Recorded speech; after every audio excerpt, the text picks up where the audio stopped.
Hi, I'm Marjorie LoPresti, and it is absolutely my pleasure to share with you some strategies for teaching music theory and composition both at a distance and in some sort of blended or hybrid situation. Most of us will be facing something like that when the fall term begins. Like you, I've been teaching music from home since mid-March, creating strategies on the fly. I did have some advantages. I've been using MusicFirst since it first launched, so the core of my student learning materials were already online. My school is also using Canvas, so I've been duplicating a lot of the content from MusicFirst over into that second learning management system. Not my favorite task in the world. So like you, I've been working double time to prepare materials, since you can't just hand out paper copies or pull song repertoire out of the filing cabinet when you're working from home. A little bit about me. I've been teaching in the East Brunswick Public Schools for 30 years now. Kind of unbelievable. Since I student taught there, it seems like yesterday. I've taught elementary, intermediate, and high school general music, vocal music, and marching band, and I've worked with our very fine orchestra students in my role as Tri-Am Music Honor Society advisor. I've been integrating all the technology I could get my hands on since the 90s, and when we're back in school, I look forward to teaching in my dedicated music technology lab, where we have piano classes, theory, composition, and digital recording. As part of my master's in ed tech, I did a certification in distance education, and I also work part-time for MusicFirst as the U.S. Digital Content Manager and TA for the MusicFirst Academy. For the past 2 years, I've taught a little course called Music Education Technology at the Mason Gross School of the Arts at Rutgers University, my alma mater, which is right up the road from East Brunswick. Whew, that was a lot. Okay, let's get started. I know you all can read, so I'm not going to read you the session description, but I would like to talk a little bit about today's agenda. We're going to talk about being prepared, the kinds of things you're going to need so far as gear and setup. We're going to talk briefly about hosting platforms and ways of communicating, and then we're going to spend the bulk of our time looking at music theory and composition learning tools, some composition tools, and then we'll dig into some strategies and lesson ideas that I hope will translate pretty cleanly across grade levels. Most of my lessons are pretty easy to scale up for more advanced learners or to scale back for the younger ones, as well as to use in both general music sorts of settings, whether it be elementary or middle school general music or even a high school general music class, particularly a tech-based class or a theory class, and to translate into your ensemble classes. Luck favors those who are prepared. That was my favorite sign at the Sam Ash Music Store. What does that mean?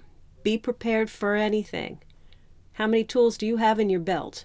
At a moment's notice, are you going to be ready to switch from some version of in-person instruction to full-on distance learning, and then to go to some blended or hybrid version of whatever's going on?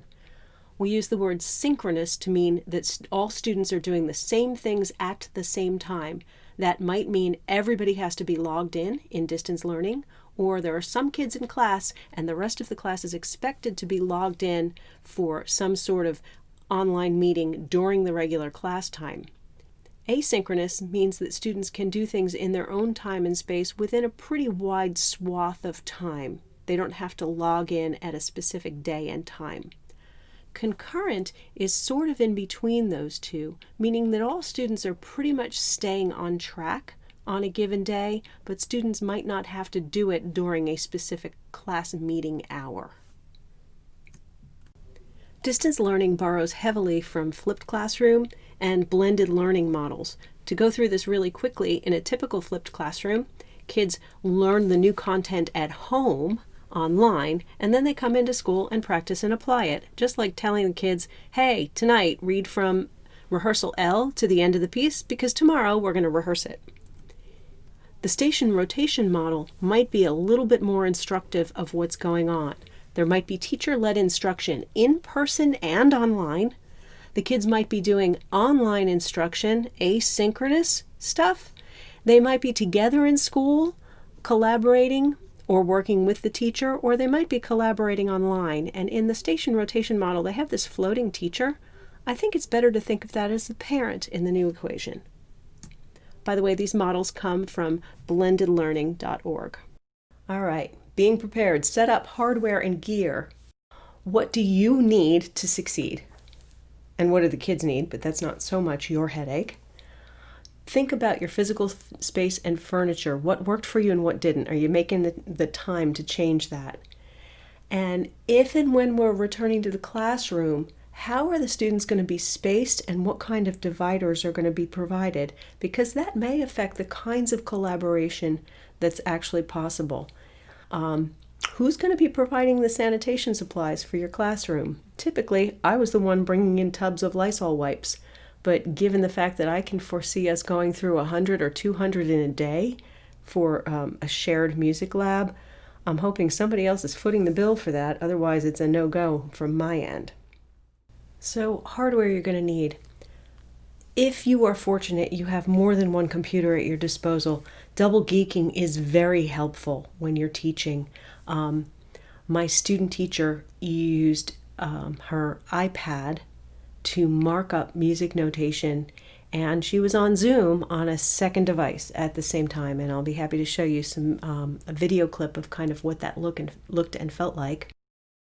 So in this clip, my student teacher and I are both logged in as co-hosts. She is screen sharing from her iPad, and I'm walking the students through the exercise. In other clips, she's handling the whole thing, but both of us were in Zoom on two separate devices so that we could monitor the chat and present at the same time. Oh, okay, so it should be E flat, G, B flat. Good job. And E flat in the key of B flat is? Major 4. Good, so we got a 4-6. For me as a teacher, I prefer to have the learning materials open on one computer and to have the web program. We were using Zoom in the spring, but I expect we're going to be moving to Microsoft Teams or some version of video and Canvas for the fall. Stay tuned. I'm sure you're all in that stay tuned mode too. Headphones that are comfortable for longer wear. I'm a big fan of Apple earbuds, the wired kind, but that's me. I'm old school. I do have some really nice wireless headphones, but I find them to be heavy and hot. So having something that's comfortable for you is essential. Having a decent microphone. If you're going to be creating student materials, you probably want to invest in a decent USB microphone. I prefer the Blue Yeti. Those are a little bit pricey. And keeping on top of what's the hot model is quite a challenge, but check your reviews. You want something that has a decent sound and isn't going to break the budget. My must-have for teaching theory is a document camera, and I'll show you a couple of those models, as well as a printer that has a scanner built in, because you're going to need to have copies of all of your teaching materials, your paper and your books, and if you weren't able to rescue them from your classroom, hopefully you will be able to get in and get them. I'm going to be digitizing everything I have. You might also be a fan of using the camera on your phone or tablet, like your iPad, to create PDFs of your printed materials. That's fine if you're getting clean shots. However, I do prefer a flatbed scanner as you get a cleaner image with straight staff lines every single time. If you haven't started already, I strongly recommend digitizing as you go. Get clean images of all of the worksheets, whether they're from a notation program or you're scanning or taking photos, a week or two ahead of the time you're going to need them with students, and that way you'll be able to just flip a switch and go full on digital when needed. So document cameras. I use the one on the left. I have a Hovercam Solo 8. They no longer sell that model. The Solo 8 Plus goes for about $350. And they have a lighter version called the Solo 8 Spark that's $230, and the Spark is designed specifically to work with Chromebooks. What I like about this model so much is that the base is about 4 inches by 4 inches, and it has a light on it that you can turn on in different brightnesses. It also captures video and audio. If you're on more of a budget, The IPVO 4K is about $60, and it's a very robust little document camera, and it uses a regular USB. The Hovercam Solo 8 has a high-powered USB. You can't plug that into a hub. It has to be plugged directly into the computer. But the IPVO would be my go-to if you're paying out of pocket. It's a great little document camera. Why would you do that? Because writing on paper is an essential skill, and you're going to want students to actually do that. The brain encodes differently when you're working with pencil and paper than if you're working digitally. And the research backs all of that up. So you can model for them and record all of your exercises. And if you're using a decent video editor, you can even time lapse the kinds of things that you're writing. You can speed up the video. So, hosting and communication. Number one is email. However, I make email the last strategy for students. Some sort of online classroom like Google or MusicFirst, or a learning management system like Schoology or Canvas, and maybe a teacher-created or managed website. And then there's communication tools within standalone platforms. This is a lot. This is 6 different possible platforms you could be using at any given time. I strongly recommend trying to limit yourself and your students to 3. Otherwise, you'll be checking for messages all day long instead of teaching. Your school probably requires you to use school email and some sort of online classroom or learning management system. You as a music educator might need some additional tools. And like I said, train your students. Do not have them email you at the drop of a hat. Train them that email is the last resort. And many teachers have this slogan hanging on their wall, 3 before me. And those 3 might be FAQs. Step 1, check the FAQs that are posted online. As a teacher, you know the mistakes that students make routinely. Put them in an FAQ that's posted as whatever the assignment is. And this is a good practice even when you're doing in-person instruction.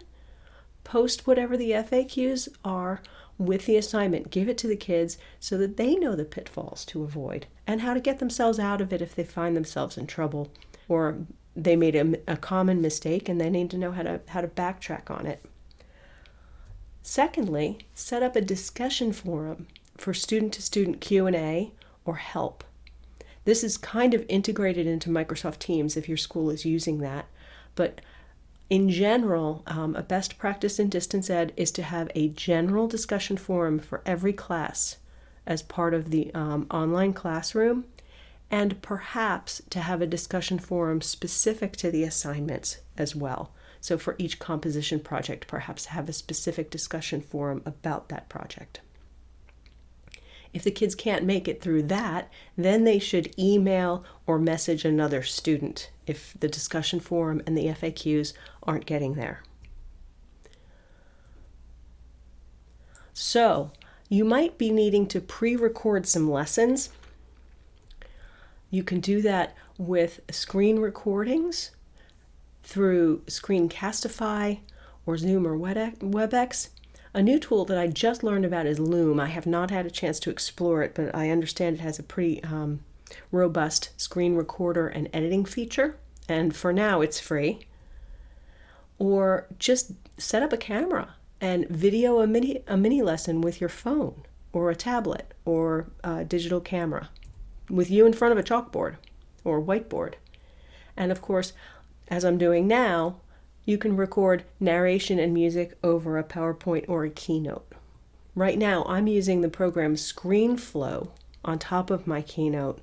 I prefer this particular higher-end video editing software. It's pricey, I'm not going to lie to you. But if you're going to be doing a lot of video production, I highly recommend ScreenFlow. Just to illustrate, here's a clip of a video tutorial that I made for students and posted online in MusicFirst, but you could post it anywhere. I did use ScreenFlow, but some key elements are having the ability to put on-screen text as well as your narration while you're making the video capture, and to highlight your cursor. Those are 2 reasons that I really like ScreenFlow. Confirm. Don't adjust. Super important. Metronome on. Check to make sure that it fits. I'm dreaming away. Wishing that heroes like... No good.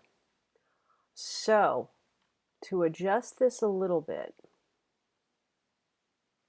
right now I can slide this back and forth without it locking into place because my magnet is off. If I slide it with the magnet on, it locks only certain places, so I'm going to undo the magnet. I hope that's a small glimpse into my process for creating tutorial videos for students. In reality, creating tutorial videos is a whole separate domain, not really pertinent to our workshop today, but it's a skill that you should have in your tool belt. So let's move ahead to some music learning materials and apps. I'm sure everybody is familiar with musictheory.net that has a fabulous exercise customizer and code checker to use with students. We'll take a quick look at that. Teoria.com is another music theory website that also has dictation, and you can switch to Spanish language mode because that's the original language of that site. Musica.com has been up and running for maybe a year and a half now. Developed in Scandinavia and available in a lot of different languages. That's my new crush because it's really pretty. Dolmetsch.com is seriously old school. It looks like Web 1.0 from the 90s, but it has really rich resources, and if you're teaching recorder, it has great resources for recorder. Don't overlook other teachers' websites, including college professors have put up some great materials, or YouTube channels. In Music Theory is one that I like a lot, and it has a great video on Neapolitan 6 chords. I'm not going to show you that, but that video is linked in the slides if you download it. Here's the landing page for musictheory.net. There's tons of lessons, which are really quite good, and you can assign these straight out of the box to students to use for flipped classroom or distance learning. Let's take a quick look at the exercise customizer. Clicking exercises and going to the bottom of the page, click exercise customizer. Let's say we have music theory students learning alto clef. So by clicking on clefs, we can select multiple clefs to come up in their practice. Just click on the little circles to select or deselect. We have alto clef, and you can adjust the range to include ledger lines if you want to or not. With beginners, I think it's better to not have ledger lines. Key signatures 1 means there's going to be only the key of C, no accidentals in a key signature, and toggle on or off accidentals if you need them. You can toggle on or off helpers, which will make the letters of the lines and spaces appear on the screen. Challenge mode is my favorite. You can set a time limit for students. I often give students a 1-minute time limit. How many you could get correct in a minute? Or you can set a question limit. How many do they need to get correct to pass? And I always leave multiple attempts toggled on because if they mess up, I want them to fix it. For the next question, you have the option to have it come up immediately, after the note plays, or after an animation. In timed mode, I recommend immediately because it doesn't slow the kids down. By clicking the link at the bottom, it'll bring you to the exercise, and you can copy and embed this link into any website and it will work. So I'm going to do the challenge, and I'll fast forward this part of the video. Just for fun, here's what comes up if you make a mistake.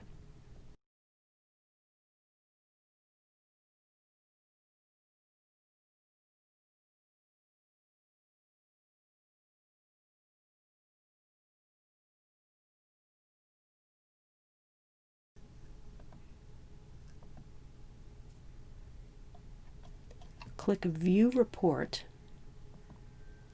and then the students will get a verification code. As the teacher, we don't get one, obviously. Taking a look at teoria.com, and I'm looking at the English language version, but it is available in Spanish as well. The home page gives us a quick shot of the 4 primary areas: music theory tutorials, which we would call those lessons, exercises, a reference section that starts with octave designation, but you can search alphabetically for different topics. And articles, which are very helpful for older students particularly, but information on composers, collections of music, about acoustics, instruments, music history, and the authors of the site. So let me take a quick look into exercises. Let's do some ear training on scales. Major and minor scales, fantastic. We're going to do it for 1 minute, though you can change the amount of time that you do it for, or just like in musictheory.net, you can specify how many exercises in total.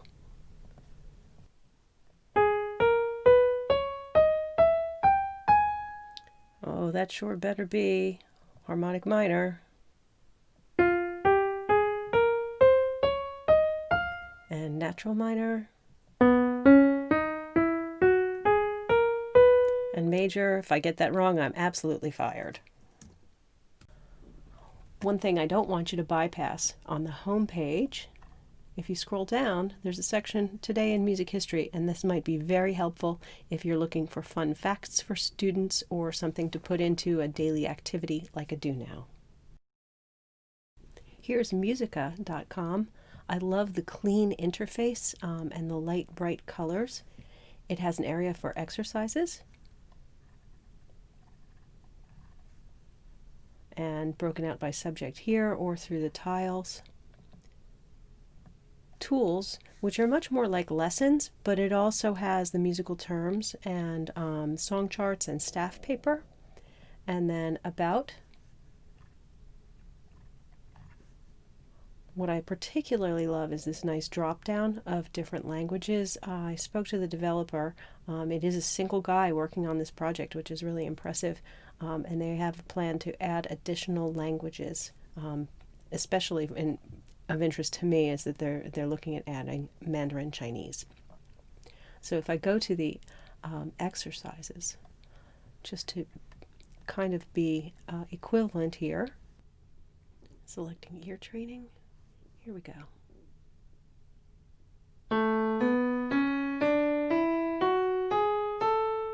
If I don't get that right, I'm fired.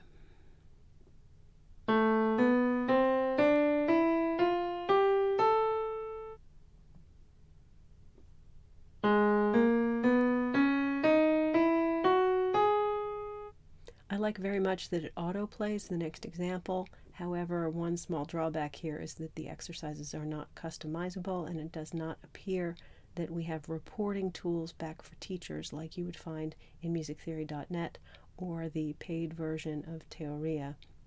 I like it very much for the appearance and the simple interface. Great resource for students to use on their own.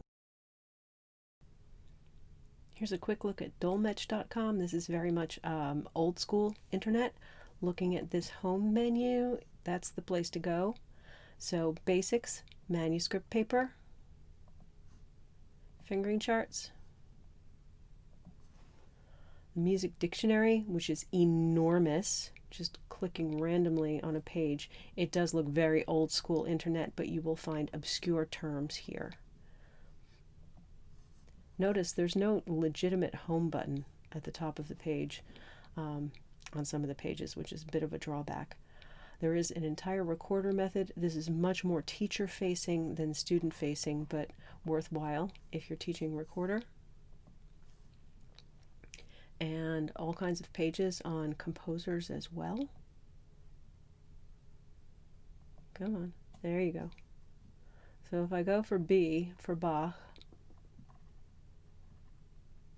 we have a lot of Bachs, and there are additional linked pages. Certainly YouTube is an important resource. The Yale Music Theory course is really very strong. I highly recommend that for flipped classroom lessons, especially if you need to give some longer content to older students. But the more you search, the more you find. Just make sure anything that's on the web, particularly in video format, that you preview the entire thing. So I realize I'm giving you some more advanced examples. For everything that there's an advanced example, you will find very simple basic music theory displayed in the same way. And I love this particular video because it's made with a document camera and good old staff paper and a pen. Hey music theory students, here we begin with another installment of discussions concerning music theory, and this one focuses in on the Neapolitan flat 2 6 chord, and that chord is a chord that functions as a substitute for 4.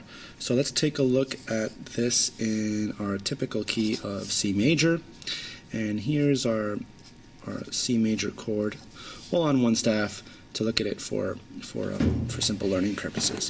Okay, now here's our 1 chord, and our Neapolitan flat 2 chord is labeled the following: 2 with a flat to the left, and it's got the superscript 6.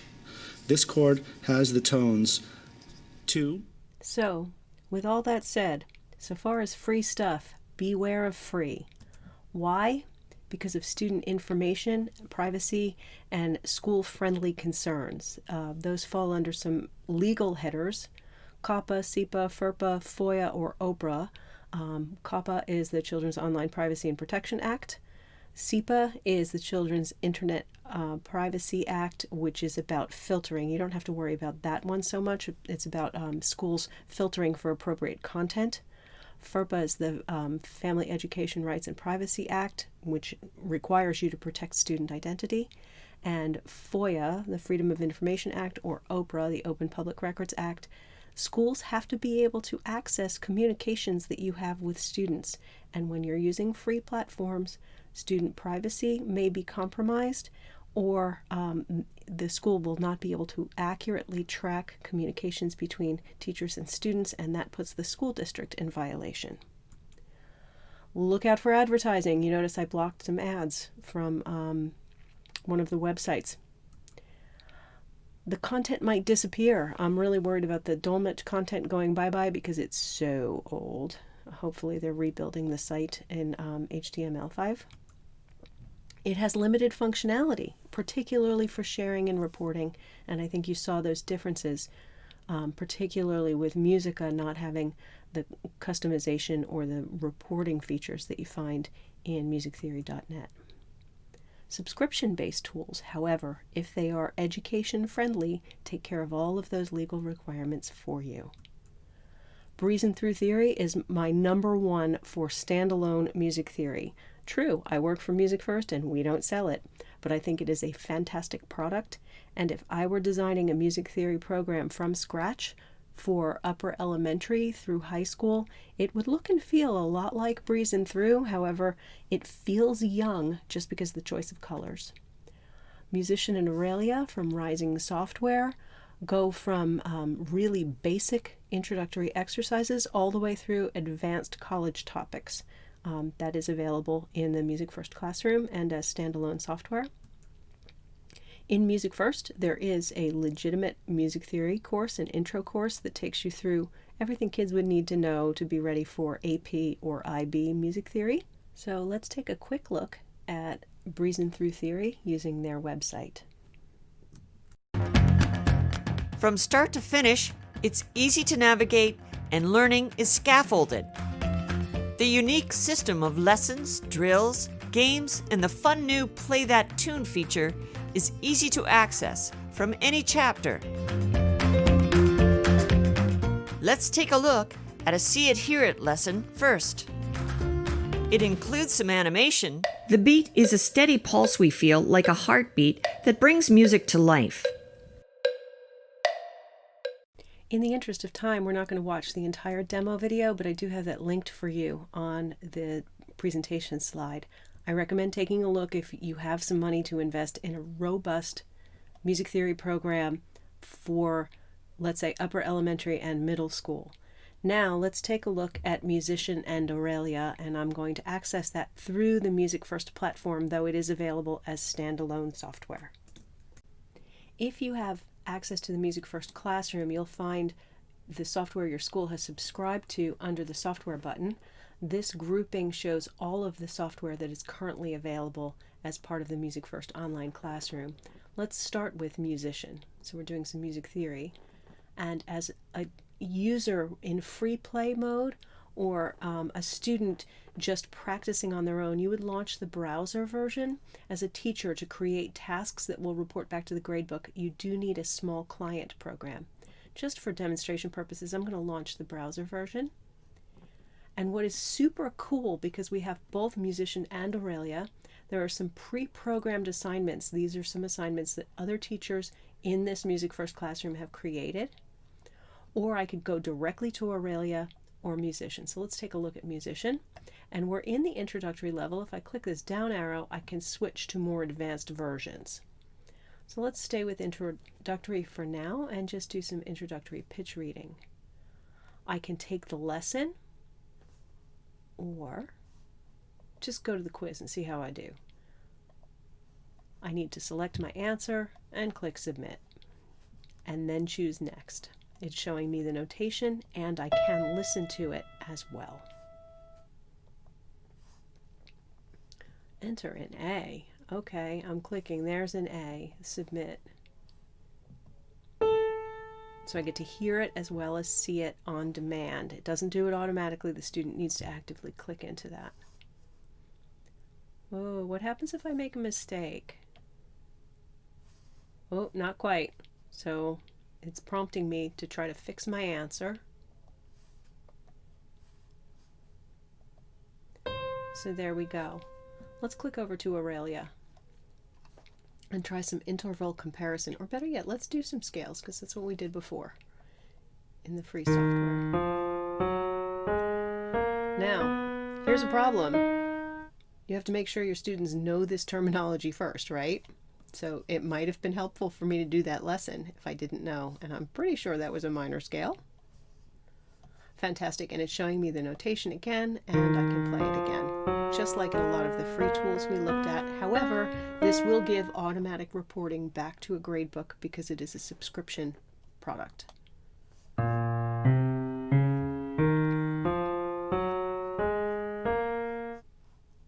What happens if we try to change levels?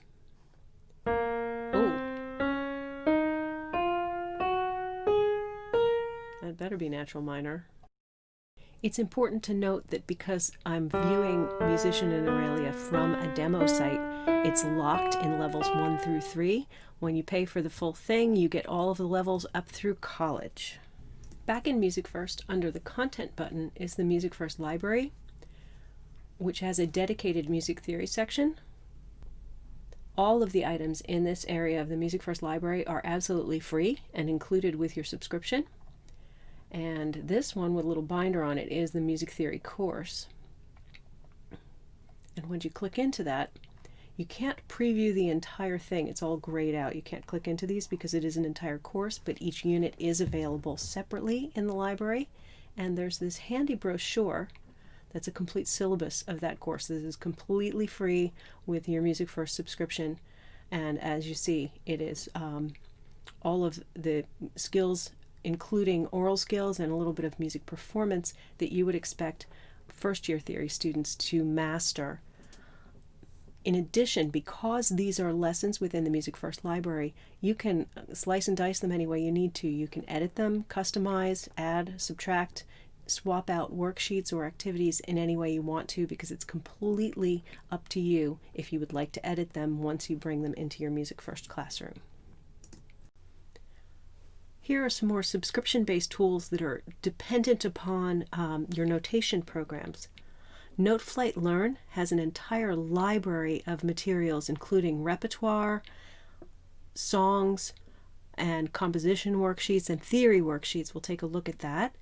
And you might want to watch the webinar that's linked here. It's extensive in ways to use NoteFlight for teaching music theory. The FLAT notation program, which is relatively new and very new to MusicFirst, they are working on a quiz creator program. I have some screenshots to show with you, and they assure me that that will be ready by end of summer. And Inside Music, which is a well-established program for teaching music composition by the folks who started the Vermont MIDI project. Inside Music, aka Music Comp, works inside NoteFlight. I don't know if that will be available to work with flat or other notation programs, but you need to have NoteFlight for that to work as well. So let's take a quick look at NoteFlight Learn and then the flat beta version of their quiz creator, and we'll take a tour through the Inside Music curriculum, which is available through MusicFirst with NoteFlight notation software. Within your NoteFlight Learn account, meaning the school version of NoteFlight, you have the option to add on libraries. The NoteFlight Learn primary library contains all kinds of songs, chorales, and composition exercises.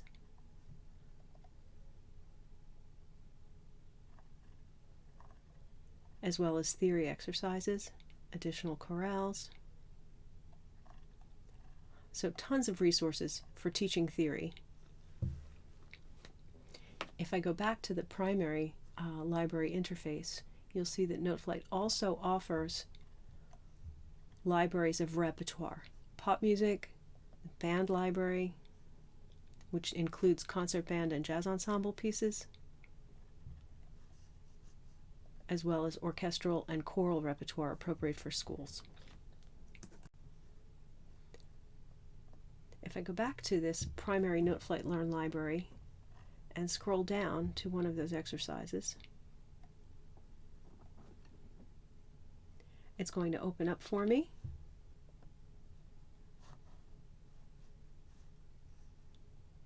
And I need to check out a copy from my teacher. I'm not modifying the original, I'm modifying a copy, and now I have the entire NoteFlight editor at my disposal. Just looking at it from the library view does not give me the ability to edit, and we certainly don't want our students to mess up the master copy of any exercise that we give them. So here's a sneak preview of the new quiz builder that's coming to Flat by end of summer. When you go into Flat to create an assignment for students, you'll have the option to create a composing assignment. We'll talk about that later, or a learning quiz, which is brand new. This is more on par with what you might see in Musician and Aurelia or in Breezin' Through, but you, the teacher, get to create it. You can specify the kinds of questions, the clef, if you're doing intervals, which intervals you're choosing.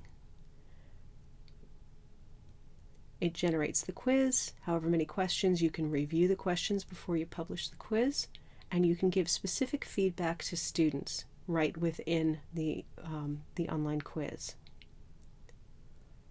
Quizzes include the option for dictation, which is super cool, and you as the teacher are able to lock elements in a way in Flat that I have not seen in other notation programs, so the students can hear it over and over, and there is no back-end way in which they're going to be able to see that notation unless you choose to show it to them. Here's a live view of that lesson from my actual AP Music Theory class, and if I click into NoteFlight, it will indeed launch the template. It has instructions for students to complete the assignment, and it is a template, so students are getting copies of this, which they then can send back to me, or I can just view their template copies. And there's everybody's assignment.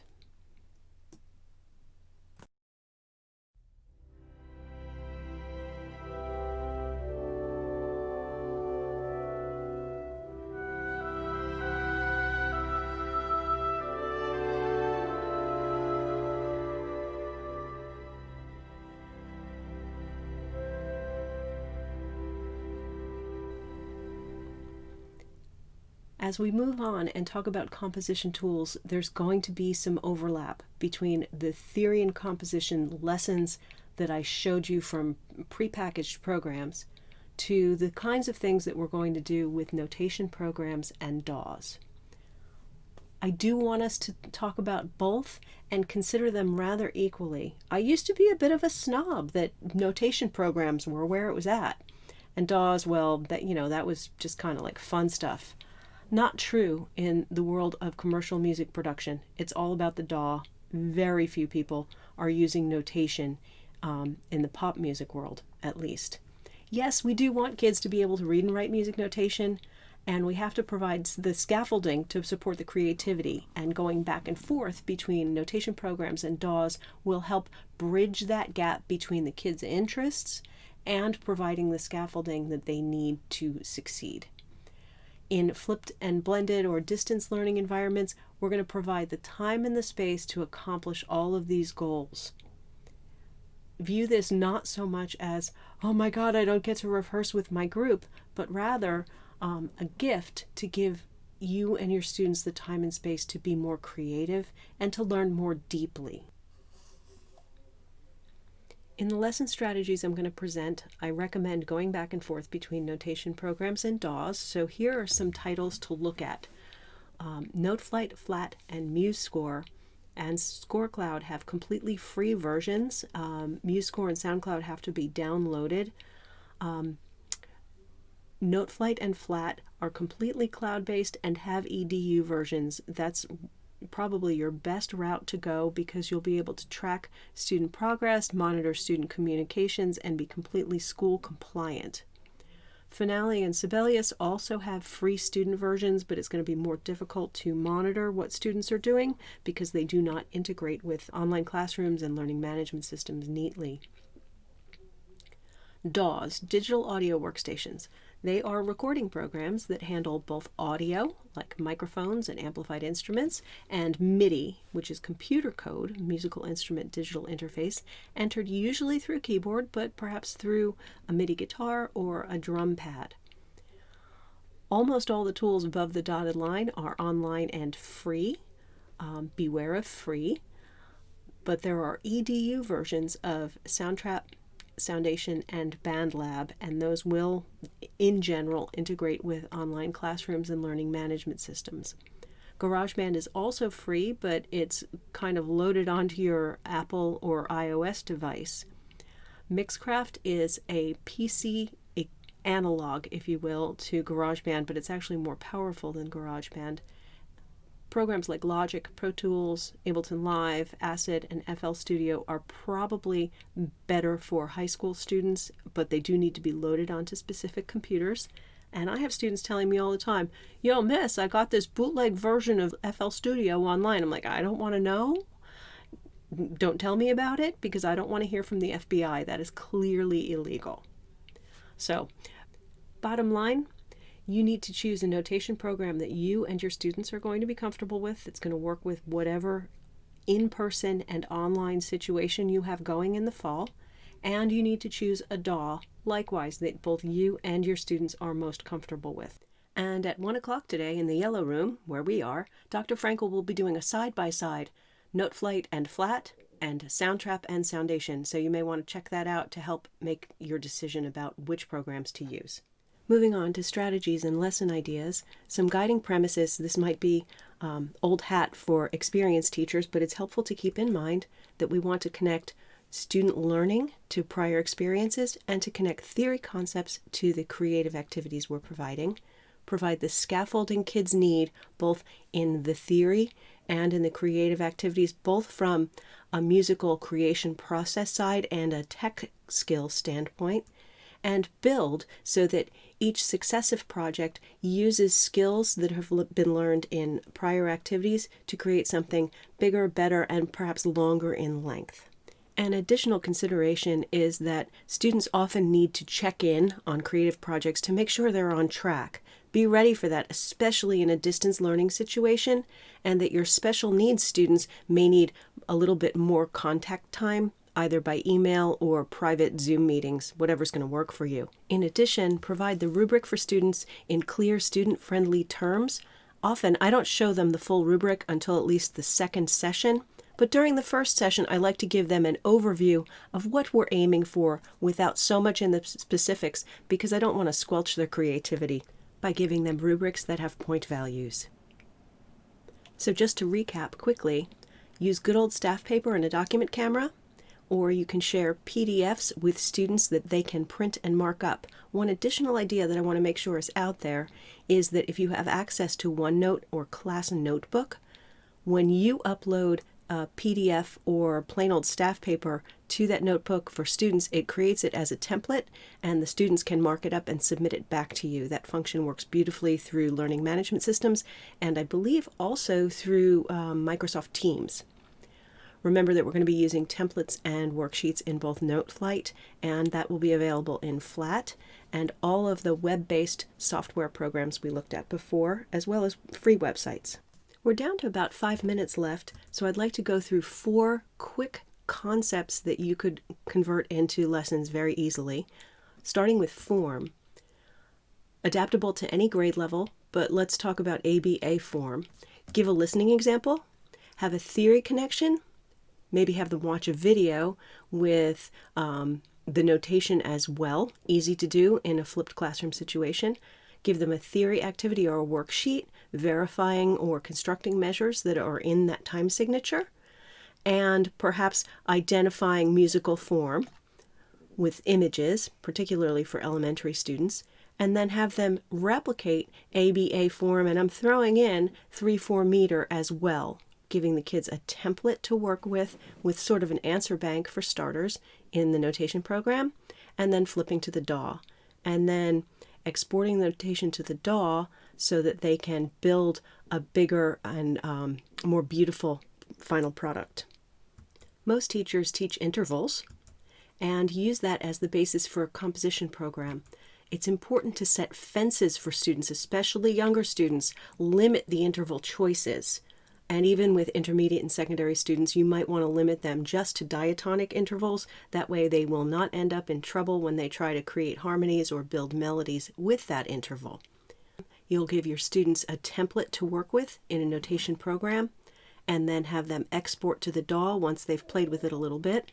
And it is worth spending some time in the DAW to work on what intervals look like in a DAW environment, and using the on-screen MIDI piano interface will give the students some visual reinforcement. So a couple more quick ideas before we go to some screenshots of what this looks like for students. Scales and key signatures. Using good old staff paper or however you want, you're teaching scales and key signatures as a theory concept, and perhaps moving to related keys for older students, and then have them create an etude on those scales or using scale patterns. With older students, you may want to include the circle of fifths or relative minor. In addition, it's very easy to use notation programs and DAWs together to work on rhythmic concepts, developing pieces related to rhythmic motives and melodic structure through motivic development. This is just a ton of content, and I hope you will look at the additional resources that we have posted for you as part of the conference portal. Here's a concrete example of creating a unit of instruction that has instruction, music theory practice and training, a composition element in a notation program, this one uses NoteFlight, and a DAW activity related directly to the notation using Soundtrap, though this would work with whichever notation program or DAW you would like to.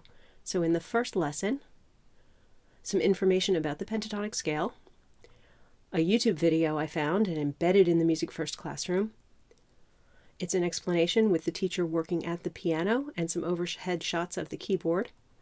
Some additional ear training on scales in musictheory.net, linked to a customized exercise, and a video of some music using the pentatonic scale, plus a writing activity for students. In the second lesson, students will be working in NoteFlight, and you'll see I took this activity from the MusicFirst library. It was originally created by the very amazing Dan Schultz, who teaches at J.P. Case Middle School in Flemington, New Jersey. He's an orchestra director and extraordinary overall teacher. So when students open in NoteFlight, as we recommended earlier, there's some verbal instructions and some notes to get them started, and students can toggle directly back in case they need to see the note banks that are provided in the lesson. Going into the third part of the lesson, students are prompted to reopen their composition in NoteFlight and then export directly to Soundtrap. There is no Soundtrap task here because the students are actually going to be creating that Soundtrap project directly from NoteFlight. Here's how that works. We hit the down arrow, open in Soundtrap, continue. Boom! We're in Soundtrap, and it imported the notes just as they were in the Noteflight score. I thank you all for your really kind attention. That was a lot of information in a short period of time. Clearly, I did not make that video all in one sitting, and you might need to go back and digest this. So I hope that you'll access the archive of all of the presentations from today. I thank you all for your really kind attention. That was a lot of information in a short period of time. Clearly, I did not make that video all in one sitting, and you might need to go back and digest this. So I hope that you'll access the archive of all of the presentations from today. I'd like to leave you with a couple of resources. First, a shameless promotion for my own book. I co-authored with Dr. Rick Dahmer's Practical Music Education Technology, which is a guide for veteran teachers and for college kids to learn how to use music technology effectively to support music learning. And in addition, 3 of my favorites. First and foremost, Making Music with GarageBand and Mixcraft is basically how to get started teaching a music technology class. If you've never taught one before, it has sample projects that you can do that work in any DAW. You don't have to use GarageBand or Mixcraft specifically. Barbara Friedman's book, Teaching Music Through Composition, is an all-inclusive that would work, I'd say, from middle school up, using technology and performing music while creating music. And for more advanced students, take a look at interactive composition. While the book is specifically targeted toward Ableton Live, many of those strategies will work with other software packages. Thank you so much, and I think we're going to take some live questions now. If we don't get to your question during the Q&A, please do drop me an email and give me a couple of days to get back to you. I expect my email box will be pretty full following this conference, but certainly I will reply if you've got a specific question. I'm happy to help. Thanks again.